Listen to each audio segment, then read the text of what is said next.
de lo que Dios habló hoy. Estamos, cada uno de nosotros, como decíamos en un comienzo, ¿cierto?, inmersos en tantas cosas, ¿o no?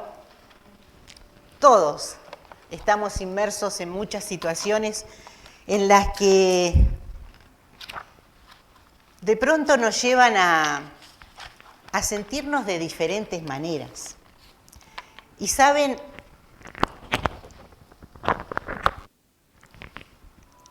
hoy quiero hablar de un sentimiento que creo que si le preguntase hoy al mundo entero si no lo ha vivido, me dirían sí, lo viví. Sí lo estamos viviendo algunas personas y sí ya lo vivieron otras, pero en el transcurso de los años, en el transcurso de las situaciones, de las experiencias de la vida, siempre este sentimiento aparece en nosotros. Y para que nos quedemos tranquilos de alguna manera, este sentimiento también vino a la vida de muchos hombres en la Biblia, de muchas mujeres, pero que hoy voy a hablar de uno en especial.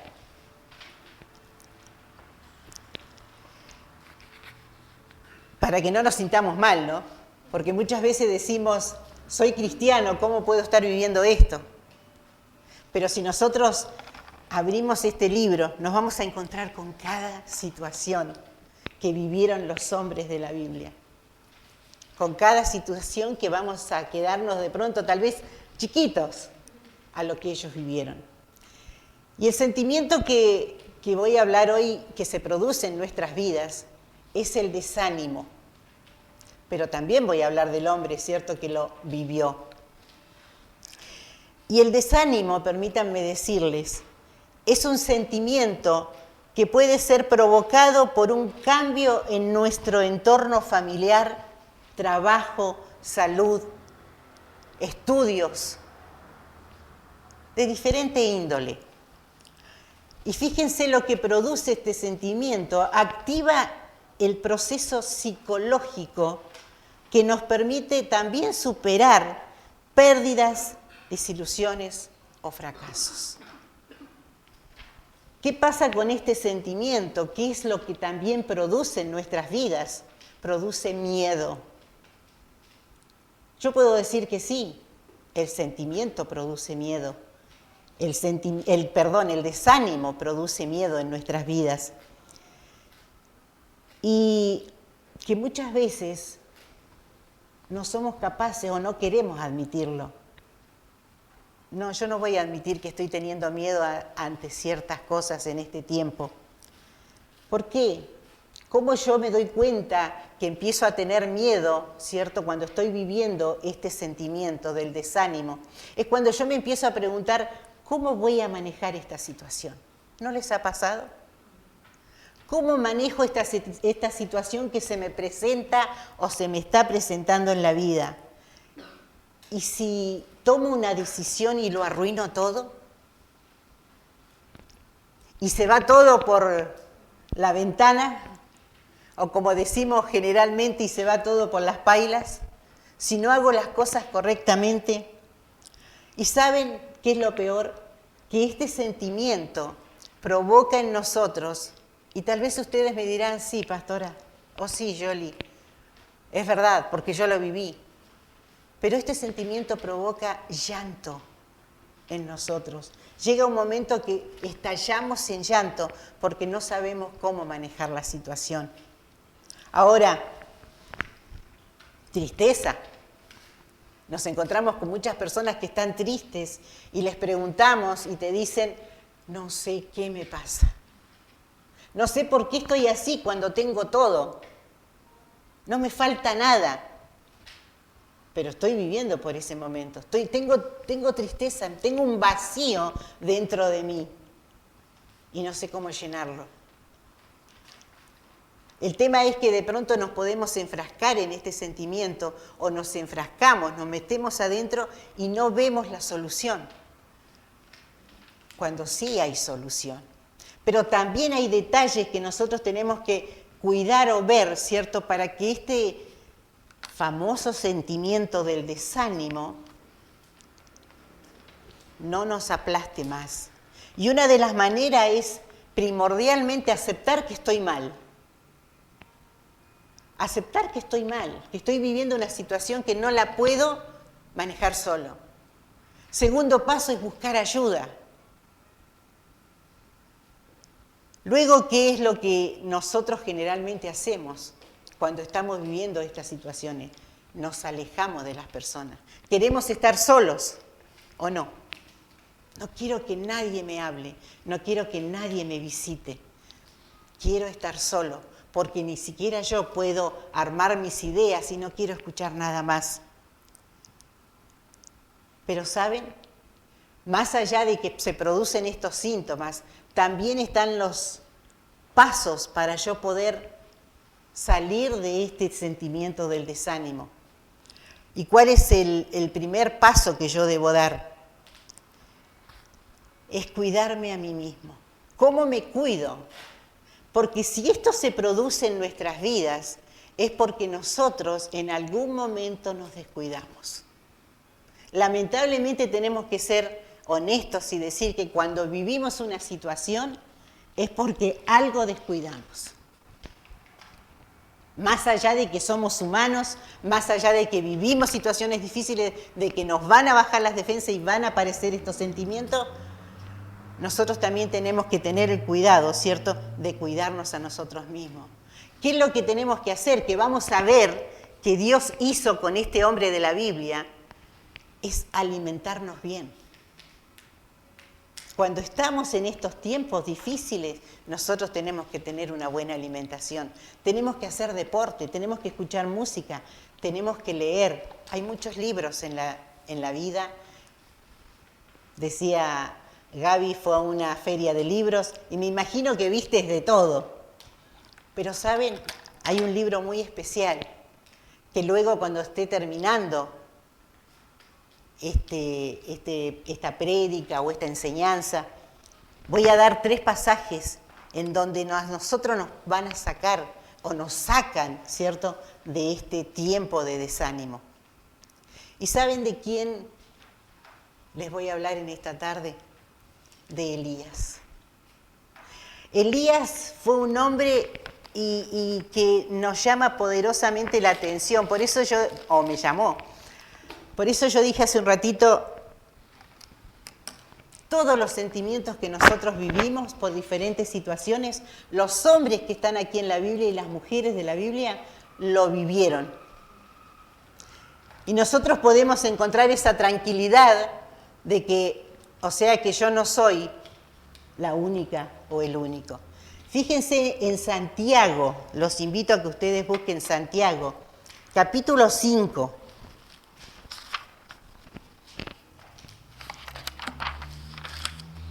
Versículo 17.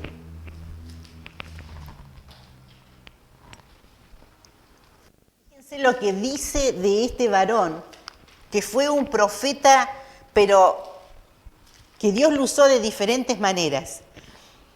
Santiago 5, 17. Una vez que lo encuentren, me dicen amén, y así lo podemos leer todos.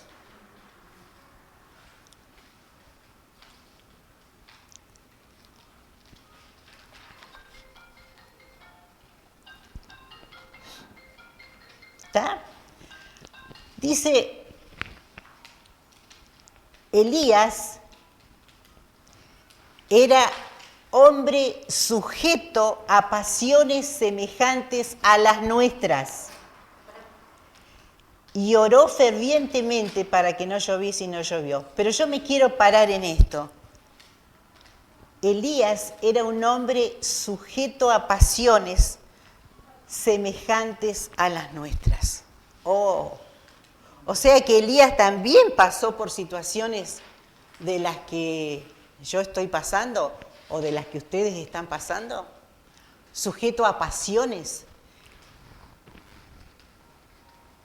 O sea que era un hombre con pasiones y fragilidades humanas, también fue tentado a muchas cosas, pero que luchó con ellas.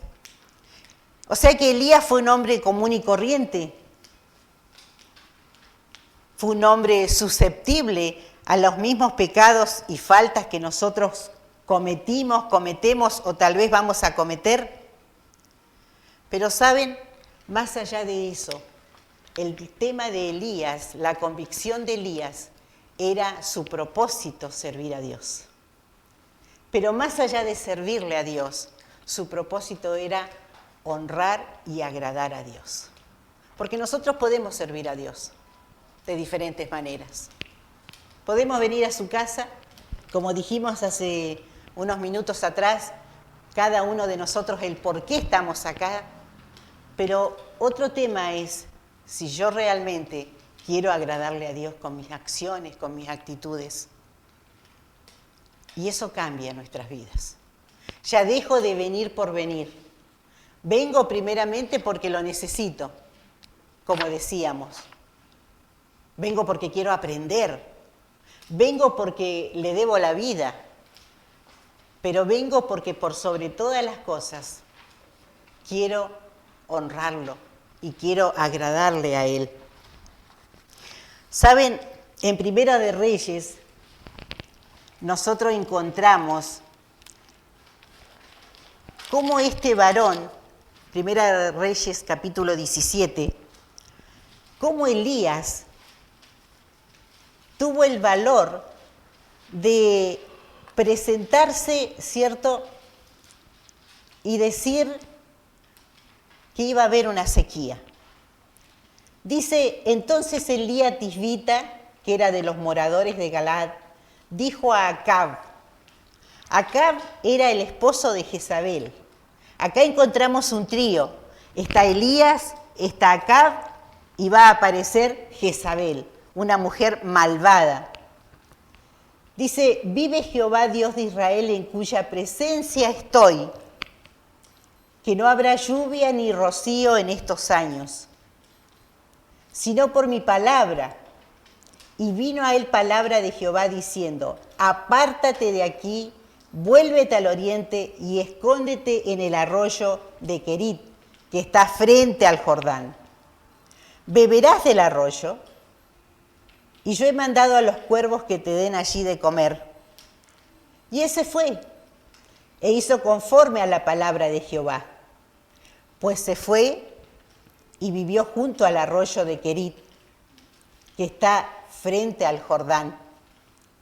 Y los cuervos le traían pan y carne por la mañana y pan y carne por la tarde, y bebía del arroyo. Pasado algunos días se secó el arroyo porque no había llovido sobre la tierra. ¿Qué pasa ahí? Se cumple, ¿cierto?, lo que Elías le dice a Acab. Mirá, Elías, el Señor me dijo que no va a llover sobre esta tierra. Vemos un hombre con agallas.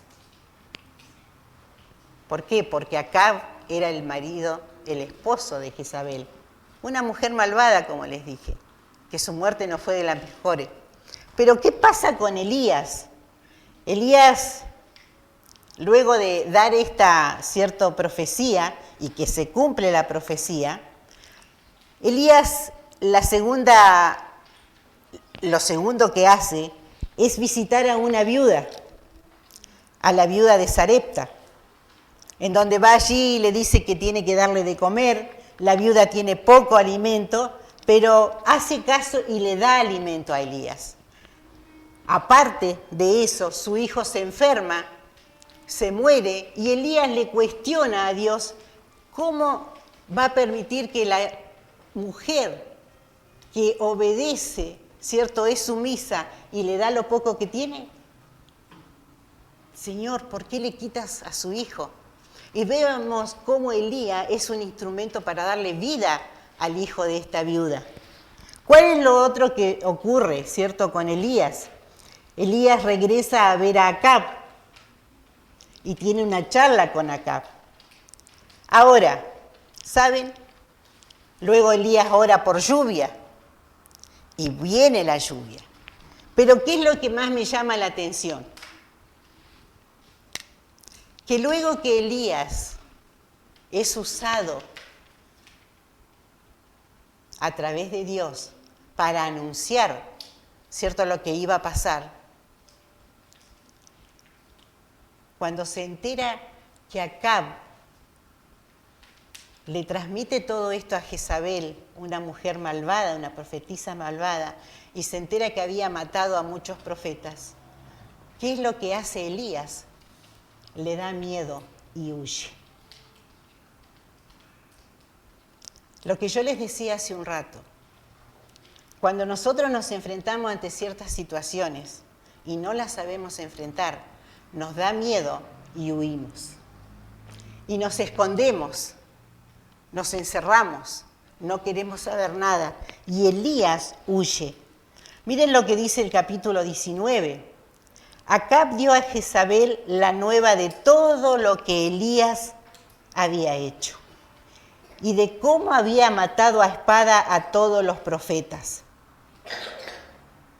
Entonces envió Jezabel a Elías un mensajero diciendo: así me hagan los dioses. Y esto es lo que a Elías le produce miedo.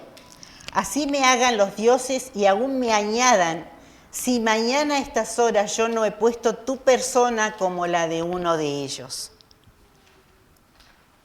Lo amenaza. Viendo pues el peligro, se levantó y se fue para salvar su vida, y vino a Beerseba, que está en Judá, y dejó allí a su criado. Y él se fue por el desierto un día de camino, y vino y se sentó debajo de un enebro, y deseando morirse, dijo: basta ya, oh Jehová, quítame la vida, pues no soy mejor que mis padres. ¿Les ha pasado esto en un momento confuso? Tal vez a nosotros no, o tal vez sí, o tal vez a alguien que nos está escuchando. No doy más. ¿Será bueno seguir viviendo? ¿No será mejor, Señor, que me quites la vida? ¿No será mejor, Señor, que esté delante de tu presencia antes de estar pasando por esta situación? Y fue lo que Elías hizo cuando se entera que la propia Jezabel lo iba a matar. Ahora fíjense, y yo recordaba cuando veía los pasos que nosotros tenemos que dar en un momento de que estamos pasando por el desánimo, que es alimentarnos. Fíjense lo que dice el ángel. Dice que lo toca y le dice: levántate y come. En el versículo 5 del capítulo 19, y echándose debajo del enebro se quedó dormido. Una persona que está cansada, que está llena de miedo, que no sabe cómo enfrentar una situación porque está amenazada que alguien le va a hacer algo, el agotamiento llega a su cuerpo y se queda dormido. Y esto le pasa a Elías. Pero cuando Elías se queda dormido, un ángel viene, lo toca y le dice: levántate y come. Vemos nuevamente en el versículo, ¿cierto? 7, cuando le dice: y volviendo el ángel de Jehová la segunda vez, lo tocó diciendo: levántate y come, porque largo camino te resta. ¿Saben? Nosotros podemos estar viviendo muchas situaciones como Elías. Pero lo que nunca vamos a dejar de tener o de sentir es que Dios nunca estuvo con nosotros. Dios siempre va a estar para decirnos: levántate, fortalecete, confía en mí, que no vas a estar solo, ni por más amenazas que nosotros podamos tener. Tenemos 3 pasajes en la Biblia, 3 pasajes que nosotros tenemos que tener como, y a mí me gustaría que ustedes los anotaran, quienes tienen lapicera o quienes tienen algo, para que nosotros podamos entender, ¿cierto?, que lo que dice su palabra es verdad, y que yo no estoy sola, y que puedo estar viviendo situación difícil, y que seguramente la estoy viviendo, pero que sé que el Señor me va a ayudar. Primera, en San Juan 15:4, perdón. ¿Qué nos dice? Juan 15:4. Dice: permaneced en mí y yo en vosotros. Esto lo dice el Señor Jesús. Como el pámpano no puede llevar fruto por sí mismo si no permanece en la vid, así tampoco vosotros si no permanecéis en mí. Si yo dejo de estar ligada a Cristo, yo no voy a estar recibiendo su savia, no voy a estar recibiendo sus fuerzas para enfrentar las situaciones. Y Él dice, permanece en mí y yo voy a permanecer contigo, no te voy a abandonar. Luego dice el versículo de Deuteronomio, capítulo 31, 6, hablando Dios a nuestras vidas, 31, 6, dice, esfuérzate y cobra ánimo. No temas ni tengas miedo de ellos, porque Jehová tu Dios es el que va contigo. No te dejará ni te desamparará. ¿No han sido estas palabras las que nosotros en algún momento hemos recibido o nosotros le hemos dicho a alguien? Esforzate, cobra ánimo, sé valiente, dale, no te quedes. Te pasó, Gaby, ¿cierto? Con tu amigo. Esforzate, no tengas miedo. Vas a salir adelante, ¿sabes por qué? Porque Dios va contigo. Él nunca te va a dejar solo. Por eso les decía, estos versículos son tan importantes que nosotros los marquemos en la Biblia, porque nos vamos a encontrar nosotros en estas situaciones, pero también nos vamos a encontrar con personas que están viviendo en el tiempo del desánimo, en el tiempo del miedo, en el tiempo de la desesperación. Deuteronomio capítulo 31, versículo 6. Esforzaos y cobrad ánimo, no temáis ni tengáis miedo de ellos. ¿Por qué? Porque Jehová tu Dios es el que va contigo, no te dejará ni te desamparará. ¡Qué promesa, hermanos! No nos va a dejar ni nos va a desamparar. No tengan miedo.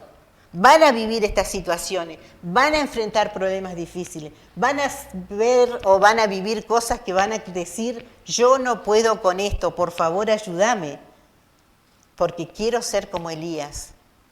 Más allá de haber sido un profeta, ¿cierto? Un hombre con pasiones igual que nosotros, pero que en su corazón estaba el deseo de servir a Dios. ¿Qué nos dice Hebreos? Capítulo 4, versículo 15 y 16.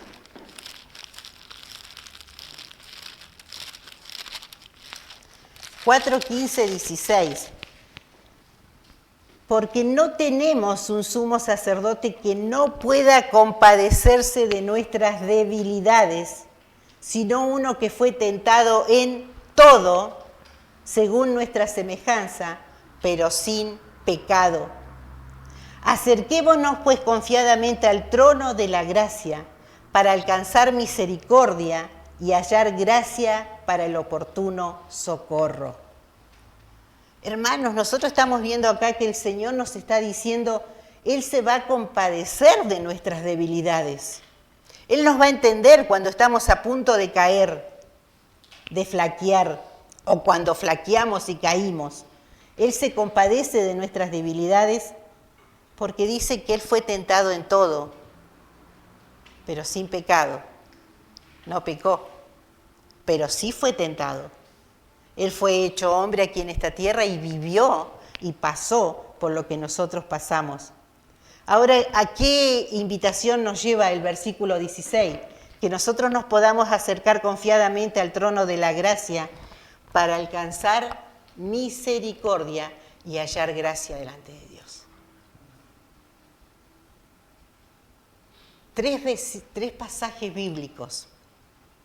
Tres pasajes bíblicos que para nosotros, primeramente para nosotros, los tenemos que tener, ojalá colocarlo, ¿cierto?, en una cartulina, en un papelito, ponerlo en la puerta de mi dormitorio, en el baño, no sé dónde, porque en algún momento voy a vivir el desánimo.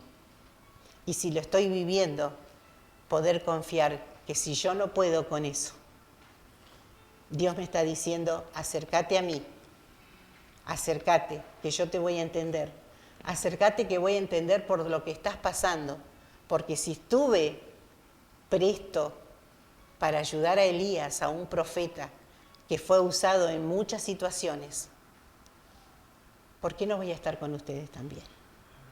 Y si Dios estuvo con el mismo Cristo, su Hijo, siendo el mismo Dios, ayudándolo a vencer cada tentación que venía a su vida, ¿no lo va a hacer con nosotros? Si lo que Él hizo fue haber muerto en aquella cruz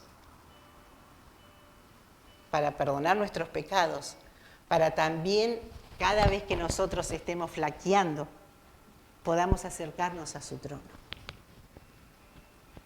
Yo no sé a ustedes si en esta mañana esta palabra de cómo enfrentar el desánimo,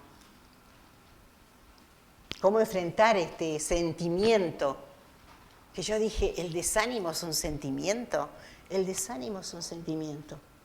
Así como tenemos diferentes sentimientos en nuestras vidas, es un sentimiento que no es bueno. Pero saben que muchas veces son necesarios. Las situaciones que nosotros vivimos en la vida son necesarias. ¿Por qué? Porque fortalecen nuestro carácter. Siempre digo que cuando pasamos situaciones difíciles y las podemos pasar, podemos saltar esa valla, nuestro carácter se fortalece. ¿En qué se fortalece? En tener una fe segura y firme en que Cristo no me va a abandonar, que no me va a dejar sola, que no me va a desamparar, como dice su palabra, y que me va a entender. Y lo primordial, que voy a hallar gracia, misericordia, un oportuno socorro en Él. A mí, no se imaginan lo que me ayudó. Porque sí enfrento situaciones en las que yo creo que sola no voy a poder, en las que yo sé que sola no voy a poder. Pero cuando escucho y leo, sobre todo, que Él está ahí para entenderme cuando de pronto tal vez termino en un llanto porque creo que no voy a poder, sé que Él me está entendiendo. Y sé que no me va a abandonar. Así que, hermanos, llévense esto. Siempre pienso que cuando nosotros recibimos una palabra es porque la estamos necesitando. O para nosotros o para alguien que nos vamos a encontrar. Porque el venir a su casa y escuchar su palabra no es solamente para después salir y olvidarnos. Es porque seguramente durante la semana algo vamos a vivir de lo que Él nos habló. Amén. Señor, en esta mañana hemos venido a tu casa, hemos cantado alabanzas, nuestro espíritu, nuestra alma, Señor, se ha llenado de tu gracia sobre nuestras vidas, de tu amor. Pero también, Señor, en esta mañana hemos escuchado tu palabra. Y gracias, Padre, porque tú siempre nos das una palabra de aliento y una palabra de fortaleza. Gracias, Señor, porque tú siempre nos estás diciendo que nos acerquemos al trono de la gracia, a tu trono, Señor, y que tú nos vas a recibir, que vayamos confiados ante ti y a presentarte, Señor, nuestras debilidades, nuestros miedos, nuestros temores, que tú nos vas a entender, pero que también tú nos vas a sacar adelante.